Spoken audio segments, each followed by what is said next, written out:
Shalom, jumpa kembali dalam acara Gemar malam hari ini.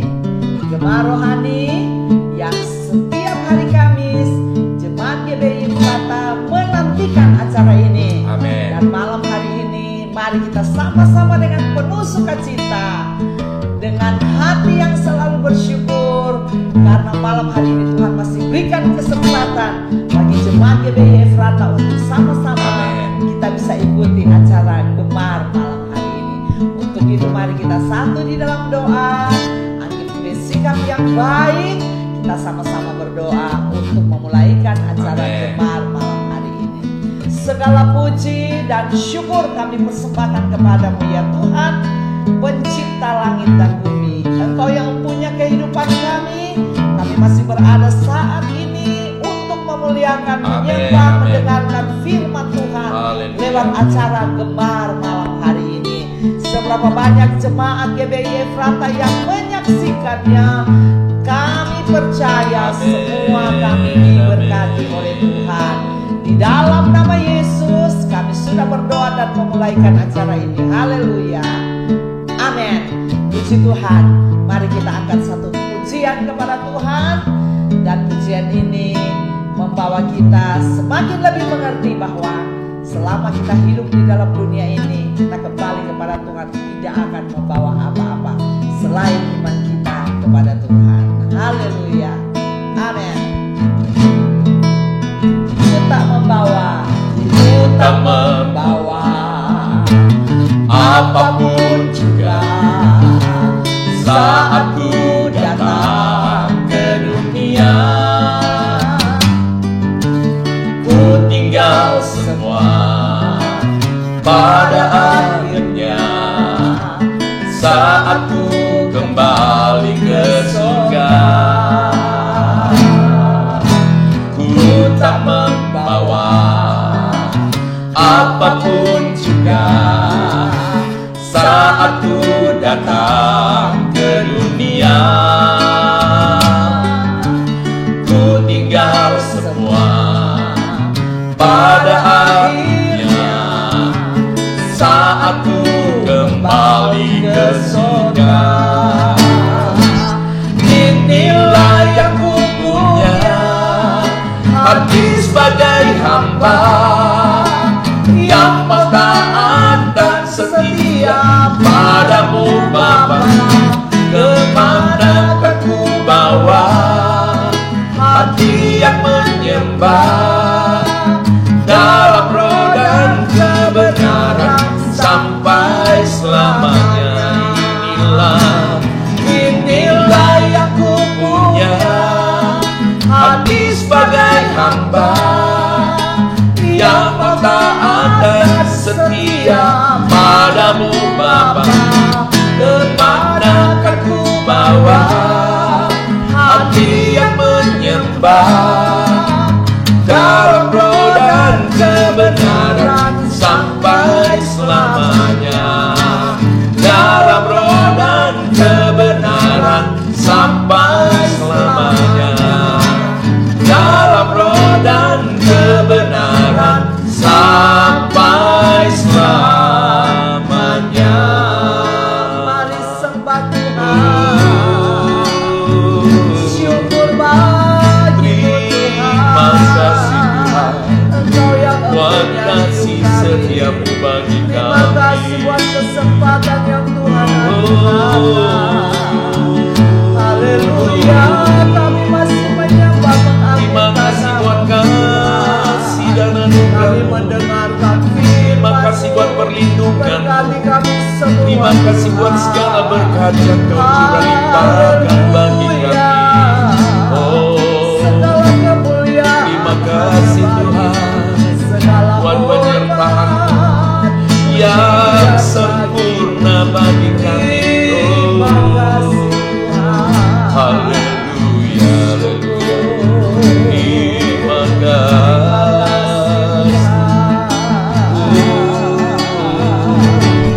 Haleluya. Inilah yang ku punya, hati sebagai hamba yang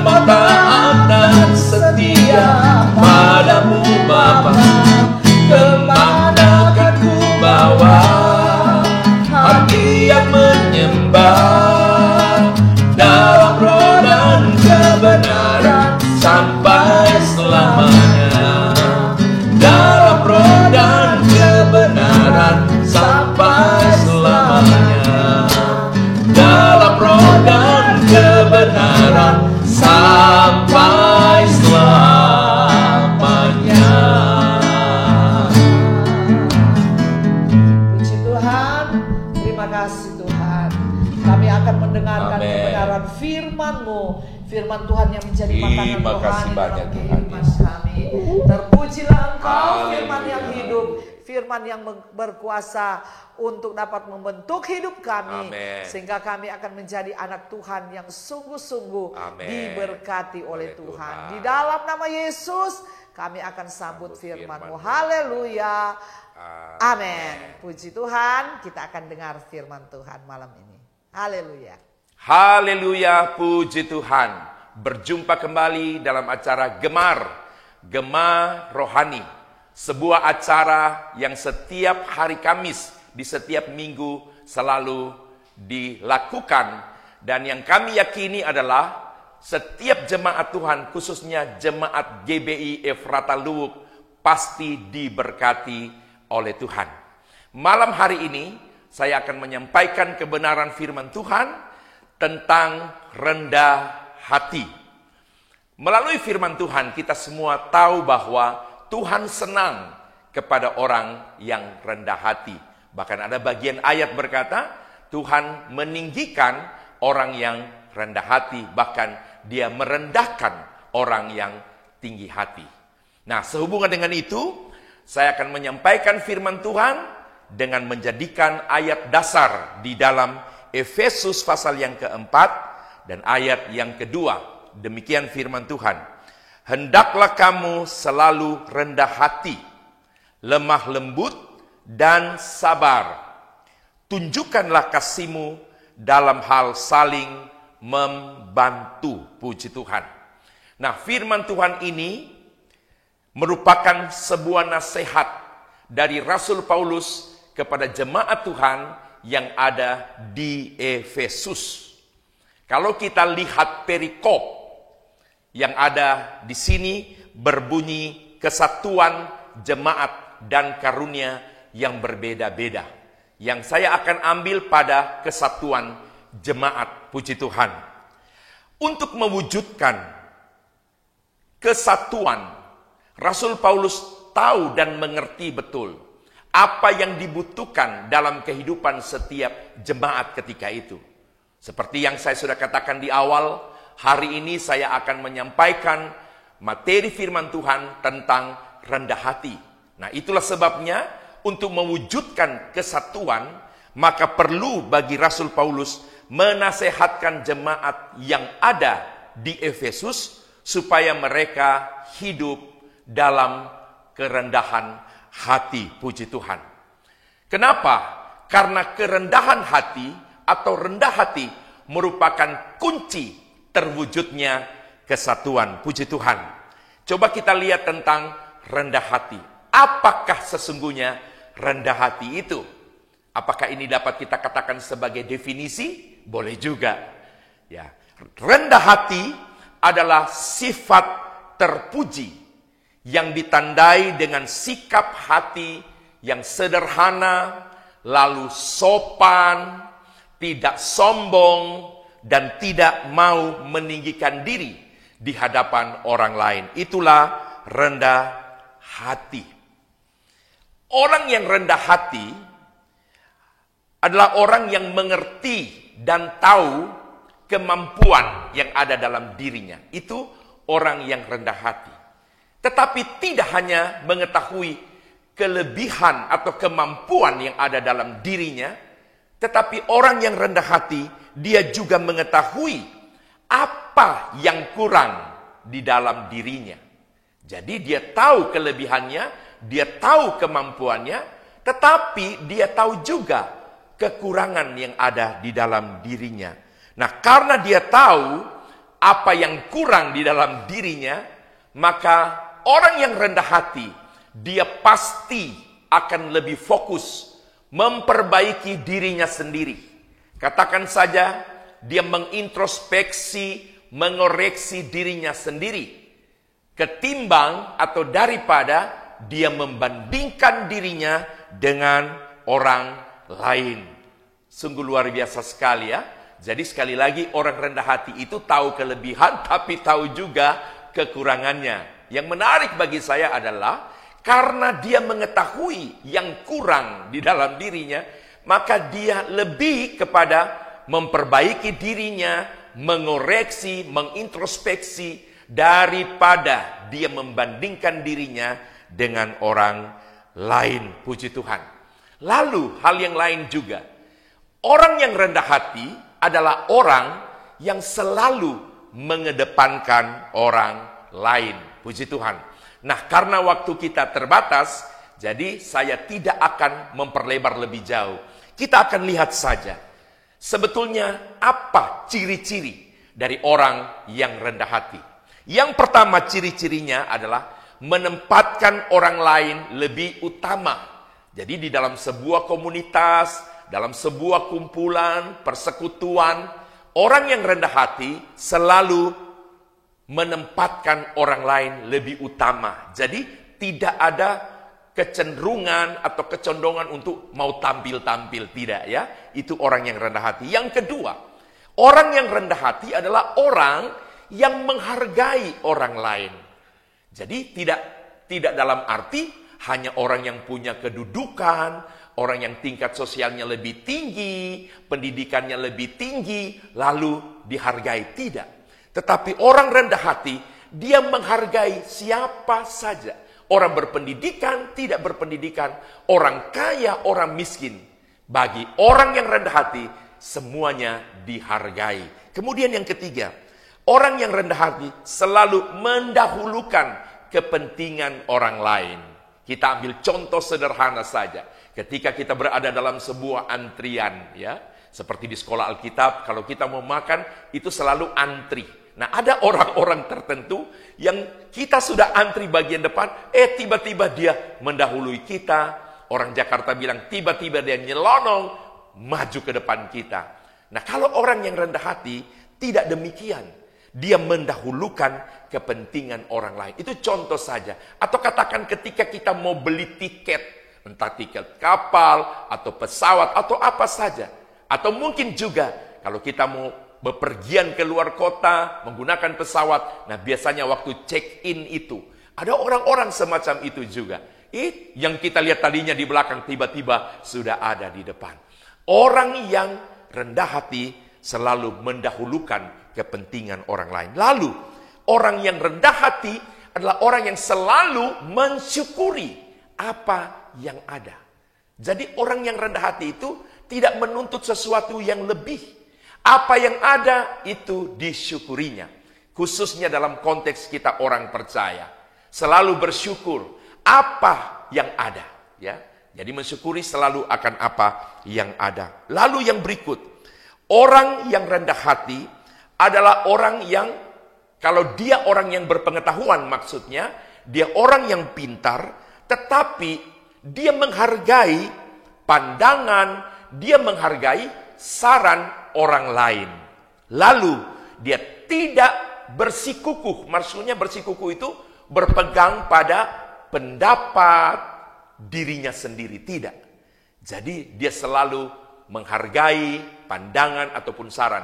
Kalau orang itu, maaf, dalam tanda kutip, dia seorang yang pandai, berpendidikan dan sebagainya. Lalu orang yang rendah hati adalah orang yang tidak merasa direndahkan atau merasa malu ketika dia mengakui kesalahannya. Itu orang yang rendah hati. Lalu tidak hanya mengakui kesalahannya, tetapi orang yang rendah hati rela bahkan siap meminta maaf. Jadi mengakui kesalahannya, berusaha juga rela meminta maaf, dan yang berikut adalah dia mau memperbaikinya. Untuk apa ketika seseorang menyadari kesalahan, ya, sudah meminta maaf lalu tidak mau memperbaiki. Tetapi orang yang rendah hati, dia tahu dia salah, dia mau minta maaf dan dia mau memperbaikinya. Yang berikut orang rendah hati. Kalau dalam satu situasi tertentu ada sebuah persoalan, ya, antara di kelompok itu terjadi persoalan, maka orang yang rendah hati dia selalu ingin supaya meredam sebuah pertikaian. Atau katakan saja, dia menjadi pendamai di antara pihak-pihak, katakan saja, yang sedang bermasalah atau bersengketa. Kemudian, orang yang rendah hati adalah orang yang ketika menghadapi sebuah permasalahan dengan sikap yang tenang. Dalam arti kata, dia tidak mudah terprovokasi, tidak mudah terpancing. Itu orang yang rendah hati. Kemudian, orang yang rendah hati juga adalah orang yang dapat menyesuaikan dirinya di tengah lingkungan di mana dia berada. Itu orang yang rendah hati. Jadi kalau andai kata saya pergi ke satu tempat dan saya berada di satu lingkungan yang baru, saya tidak membawa tentang apa kebiasaan yang saya lakukan, tapi saya akan menyesuaikan diri dengan apa yang saya dapatkan di lingkungan yang baru, puji Tuhan. Jadi orang yang rendah hati selalu menyesuaikan diri dengan lingkungan di mana dia berada, mudah beradaptasi. Yang berikut, orang yang rendah hati adalah orang yang tenang, kemudian tabah di saat ketika mana dia direndahkan oleh orang lain. Jadi kalau seandainya kita di satu tempat, tiba-tiba ada orang lain melakukan sesuatu dan tujuannya kepada kita, dan perbuatannya itu merendahkan kita di depan orang lain. Katakan saja dalam konteks suami istri, anggap saja ini contoh terdekat. Kalau seandainya ada seorang suami di depan banyak orang, dia permalukan istrinya. Nah, kalau istrinya rendah hati, dia akan hadapi itu dengan tenang dan tabah, ya. Dan dia tidak akan tersinggung. Itu kalau orang rendah hati. Sebaliknya pun sama. Kalau istri perlakukan sesuatu di tengah banyak orang yang diperbuat oleh istri ini, dalam artian merendahkan derajat suaminya, maka suaminya yang rendah hati akan menghadapinya secara tenang, tabah, dan tidak akan tersinggung. Itulah orang yang rendah hati, puji Tuhan. Lalu sekarang coba kita akan lihat apa yang Tuhan akan lakukan terhadap orang yang kebalikan daripada rendah hati. Tinggi hati tentunya. Nah, tinggi hati itu identik dengan sombong, congkak, dan sebagainya. Beberapa ayat yang baik sekali yang saya akan sampaikan. Ini yang akan Tuhan perbuat. Merupakan pernyataan Tuhan di dalam firman Tuhan. Yesaya 2 ayat 12. Sebab Tuhan semesta alam menetapkan suatu hari untuk menghukum semua yang congkak dan angkuh, serta menghukum semua yang meninggikan diri. Supaya apa? Direndahkan. Puji Tuhan. Jadi Tuhan akan merendahkan orang yang congkak, orang yang tinggi hati, orang yang meninggikan diri. Itu orang congkak sombong di hadapan Tuhan. Kemudian Amsal 16 ayat yang kelima. Setiap orang yang tinggi hati adalah kekejian bagi Tuhan. Sungguh ia tidak akan luput dari hukuman. Orang yang tinggi hati, orang yang sombong, orang yang congkak, dikatakan dalam firman Tuhan, mereka itu adalah kekejian bagi Tuhan. Dan dia tidak akan luput dari hukuman. Amsal pasal 16 ayat yang ke-18. Saya bacakan saja ayat-ayat tentang bagaimana Tuhan ketika diperhadapkan dengan orang yang congkak, sombong, dan tinggi hati. Amsal 16 ayat 18 berkata, kecongkakan mendahului kehancuran, dan tinggi hati mendahului kejatuhan. Jadi kalau orang congkak, itu sudah awal dari kehancuran hidupnya. Kalau dia tinggi hati, itu awal dari kejatuhannya. Amsal 18 ayat yang ke-12. Tinggi hati mendahului kehancuran, tetapi kerendahan hati, ini yang menjadi bahasan kita, mendahului kehormatan. Puji Tuhan. Yang Tuhan mau dalam kehidupan setiap kita mau rendah hati. Supaya apa? Kita tidak direndahkan, ya. Kita justru diberkati. Lalu berdasarkan firman Tuhan, dengan kerendahan hati, maka kita akan mendapatkan kehormatan. Masih lagi, dalam 14a, Lukas 14 ayat yang ke-11. Firman Tuhan berkata begini, sebab barang siapa meninggikan diri atau tinggi hati atau juga sombong atau congkak, ia akan direndahkan. Dan barang siapa merendahkan diri atau rendah hati, ia akan ditinggikan. Haleluya, haleluya. Nah, di dalam ayat yang kita baca, tidak hanya bicara tentang rendah hati, tetapi dikatakan kamu juga harus lembut. Kalau rendah hati poinnya banyak, lembut cukup 4 poin saja. Saya hanya sekedar baca saja. Ciri-ciri orang yang lemah lembut, bertutur, berbicara, sopan, dan santun. Itulah orang yang lemah lembut. Nasihat Paulus kepada jemaat Efesus tidak hanya sampai kepada kamu rendah hati, tetapi lembut dan sabar. Nah, lembut saya sudah katakan itu yang pertama. Bertutur atau berbicara dengan sopan dan santun. Yang kedua, orang yang lembut adalah orang yang selalu bersikap ramah kepada setiap orang. Kembali saya katakan bahwa tidak memilih siapa, tetapi semua sama. Orang kaya, orang miskin, berpendidikan, orang bodoh. Orang yang lembut selalu akan bersikap ramah kepada mereka. Lalu yang berikut, orang yang lemah lembut selalu berperilaku halus dalam artian tidak kasar. Itu sudah jelas. Dan yang terakhir, orang yang lemah lembut atau katakan orang yang lembut hatinya adalah orang yang tidak menyukai kekerasan. Nah, karena tidak menyukai, di mana ada kekerasan, pasti selalu dihindarinya. Lalu yang ketiga, nasihat Paulus kepada jemaat yang ada di Efesus, supaya kamu sabar. Jadi rendah hati, lembut, sabar, ini merupakan kunci untuk terciptanya kesatuan. Sabar ciri-cirinya, tidak merasa terhina ketika direndahkan. Ini orang yang sabar. Dia tidak akan terhina ketika dia direndahkan. Lalu tidak gampang emosi, itu sabar. Nah, dalam konteks kita orang percaya, Roh Kudus ada pada kita untuk bisa meredam kemarahan, emosi. Tentunya itu pekerjaan daripada Roh Kudus. Kemudian yang ketiga, yang terakhir, orang yang sabar adalah orang yang punya peluang untuk membalas perbuatan jahat orang, tetapi orang yang sabar lebih memilih untuk berdiam diri. Nah, Alkitab berkata, jangan membalas, sebab pembalasan adalah haknya Tuhan. Puji Tuhan. Nah, inilah yang dapat saya sampaikan kepada saudara, dan saya akhiri dengan beberapa hal sebagai contoh tentang orang yang rendah hati, orang yang lembut, orang yang sabar. Ada 3 contoh mengakhiri renungan pada saat ini. Yang pertama, ada seorang jenderal yang berbintang 4. Satu ketika jenderal ini berada di sebuah restoran, ya. Nah, dan di restoran itu ada pengunjung yang lain juga. Apa yang terjadi ketika itu? Saudara, ketika jenderal berbintang 4 ini sedang duduk, dan mungkin dia sempat berdiri pergi ke toilet, dan dia pulang.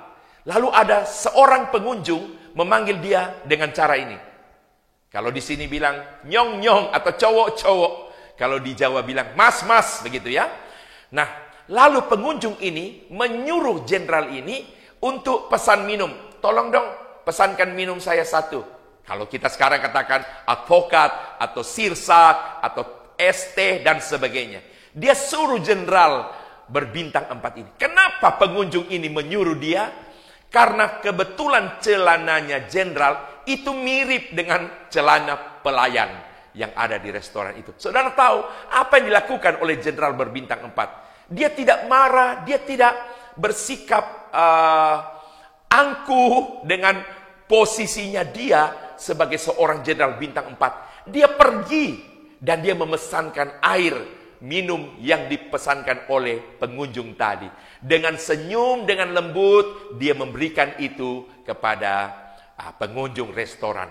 Saudara, betapa terkejutnya sang pengunjung ketika dia tahu ternyata yang dia suruh untuk pesan minum itu adalah seorang jenderal.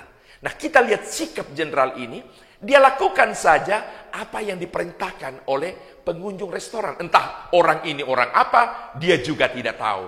Tetapi luar biasa, inilah orang yang rendah hati, orang yang lembut, orang yang sabar. Dia lakukan itu.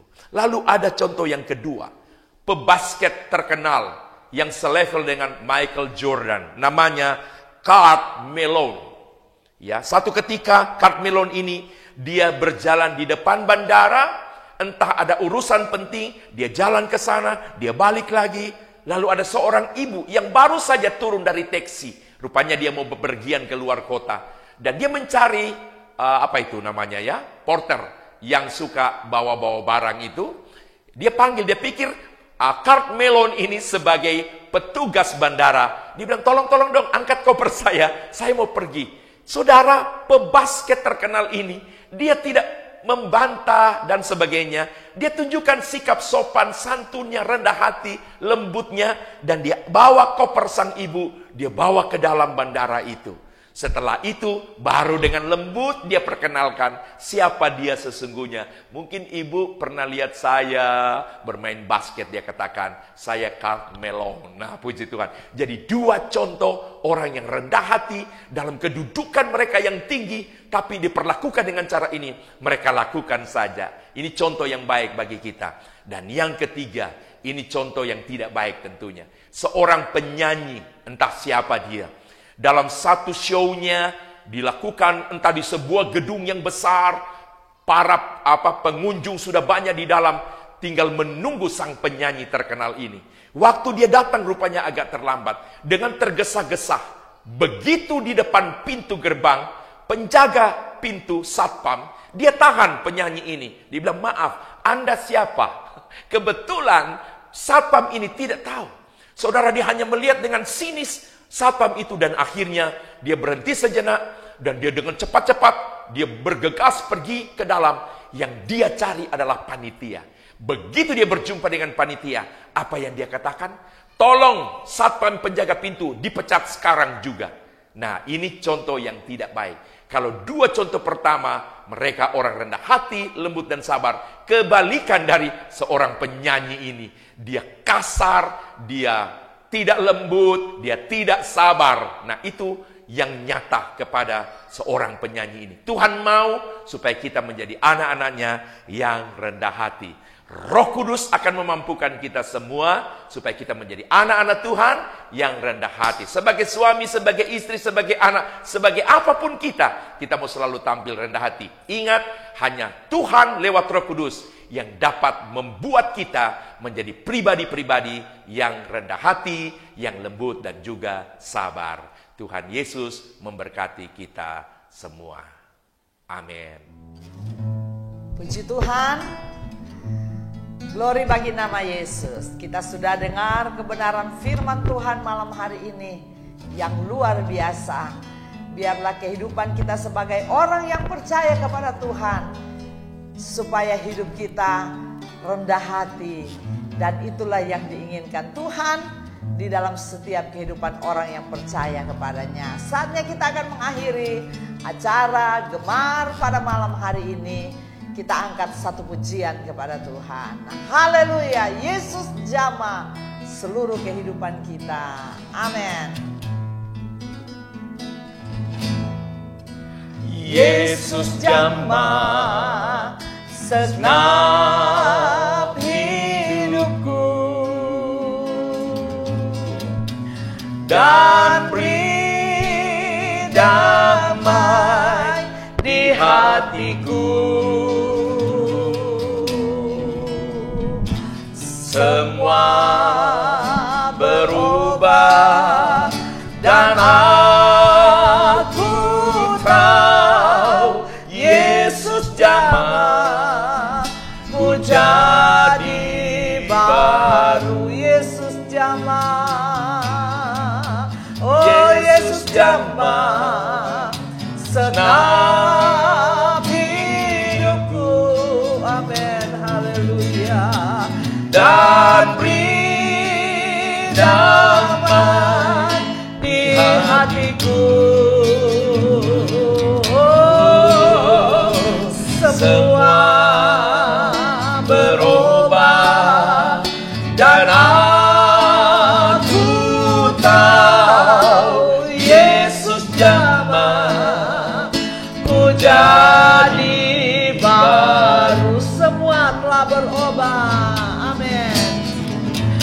semua telah berubah, dan aku tahu Yesus jamah ku jadi baru.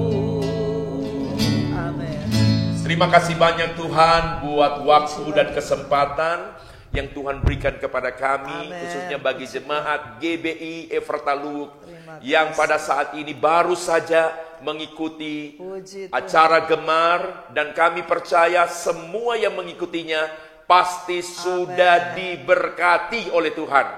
Ajar kami menjadi pribadi-pribadi yang rendah hati, Amen. yang lembut, bahkan sabar. Dan kami menyadari kami tidak dapat melakukannya. Kami tidak punya kemampuan, kesanggupan untuk menjadi pribadi seperti yang Tuhan mau.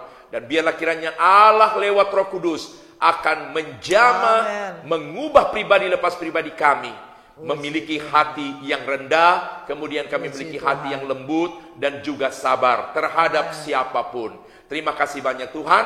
Hamba terbatas menyampaikan kebenaran firman Tuhan. Amen. Roh Kudus lebih jauh menerangkan lebih Puji jelas sehingga boleh menjadi pegangan hidup umat-umat Terima Tuhan, kasih. meteraikan di hati setiap kami. Puji Inilah doa syukur kami yang sudah kami panjatkan Amen. kepadamu.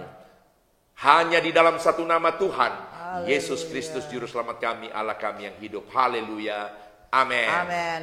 Puji Tuhan, sampai kita Amin. jumpa pada acara gemar minggu depan. Tuhan Yesus memberkati Haleluya. jemaat GBI Ephrata Luwuk. Haleluya.